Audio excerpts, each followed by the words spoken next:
In 1972, a woman appeared in Sinai Hospital in nothing but a white, blood-covered gown. Now this in itself should not be too surprising, as people often have accidents nearby and come to the nearest hospital for medical attention. But there were two things that caused people who saw her to vomit and flee in terror. The first being that she wasn't exactly human.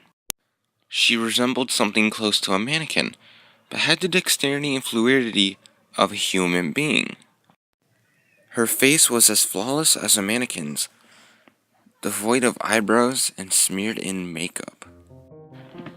There was a kitten clamped in her jaws, so unnaturally tight that no teeth could be seen, and the blood was still squirting out over her gown and onto the floor. She then pulled it out of her mouth, tossed it aside, and collapsed. From the moment she stepped through the entrance to when she was taken to a hospital room and cleaned up before being prepped for sedation, she was completely calm, expressionless, and motionless. The doctors thought it would be best to restrain her until the authorities could arrive, and she did not protest. They were unable to get any response from her, and most staff members felt too uncomfortable to look directly at her for more than a couple seconds. But the second the staff tried to sedate her, she fought back with extreme force. Two members of staff had to hold her down as her body rose up on the bed with the same blank expression. She turned her emotionless eyes towards the male doctor and did something unusual. She smiled.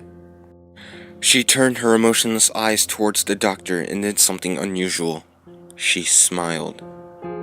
As she did, the female doctor screamed and let go out of shock. In the woman's mouth, there were not human teeth, but long, sharp spikes. Too long for her mouth to close fully without causing any damage. The male doctor stared back at her for a moment before asking, "What the hell are you?" There was a long pause. The security had been alerted and could be heard coming down the hallway. As he heard them approaching, she darted forward, sinking her teeth into the front of his throat, ripping out his jugular and letting him fall to the floor, gasping for air as he choked on his own blood. She stood up and leaned over him, her face coming dangerously close to his as the light faded from his eyes. She leaned closer and whispered in his ear, "I am God."